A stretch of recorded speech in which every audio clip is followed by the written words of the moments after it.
Čau, tady Michal. V dnešním AIčku se zaměříme na VO3 od Google, model, který funguje text to video a dokonce umí vygenerovat i audio, které patří tak nějak do videa přirozeně. Kde je dostupné v Česku, nebo možná i po celé Evropě, si musíme počkat na to, kdy se objeví v AI Studiu nebo v Gemini předplatném, ale jsou cesty, jak se dostat skrz API k tomuto modelu i dneska. Jedna cesta je replicate.com, kde můžeme několik modelů, ať už video modelů, nebo image modelů, nebo audio modelů, prostě různých typů modelů na jednom místě volat skrz API. Můžeme si zkoušet, co nás napadne,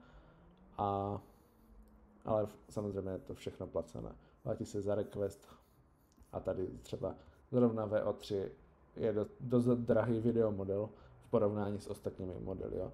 Tady máme $6 za 8 sekund, tady je, že je to $6, jo, tam je rozdíl, jestli to je s audiem nebo bez audia. Jo, podívám se ještě na konkurenci File.ai, kde ten pricing je, si myslím, stejný, nebo nenašel jsem úplně rozdíl. 50 centů za sekundu bez audia a 75 centů s audiem. Takže 5 sekundové video vás vyjde na 3,75 s audiem. Což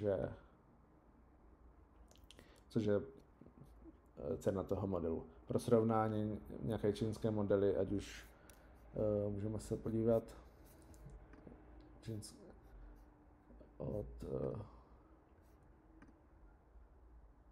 modely od ByteDance, třeba tady ten Seedance Pro, Seedance 1 Pro, tak pricing je jako 3 centy za sekundu, nebo 15 centů za sekundu, což je, jsme na třetině třeba, jo, a to je resolution 1080p.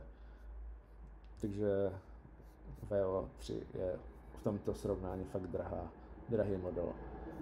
No, můžeme se podívat na nějaké příklady, co VO umí. Určitě jste na internetu viděli nějaké příklady, protože je to všude. A i tady na Replicate nebo na File pak vidíte ukázky a vidíte tu i prompt, jak to promptovat. Tady máme gorilu, která jede na mopedu, má to tady s zvukem. A tahle sranda teda vyšla $6.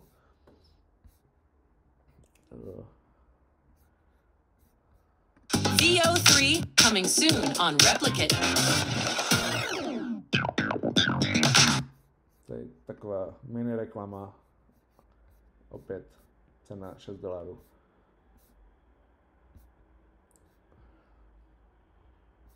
A tak můžeme pokračovat dál a dál. Jo, tady máme Live on Replicate. Dejme tomu, že chcete dělat nějaké news, tak můžete použít osobu, která to říká. Můžete napsat, co má říct a tak dále. Tady je, že má na konci vykřiknout let's go, udělá to. A je to, v čem je vlastně VO3 silný, že i tady v tom audiu. Tak jo, tohle byly 2 cesty, jak se dostat k VO3 v Česku. Řeknu nejjednodušeji, určitě to jde skrz VPNky a nějaké hacky, ale tohle je možná nejstabilnější cesta, jak se k tomu dostat. Musíte se připravit na to, že je to $6 za 8 sekund videa. No a to pro toto video vše. Google VO3 je tady, je to realita. Videa to tvoří opravdu dobrý a zaplavuje to TikTok, zaplavuje to Instagram, zaplavuje to všechno. Je to virálně, lidem se to zatím líbí, takže zkuste naskočit na tuto vlnu s tímto modelem, zapojte si to do N8N, zapojte si to do vlastních aplikací, prostě zkoušejte na to třeba nějaké reklamy, zkusit napsat a prostě nebojte se toho.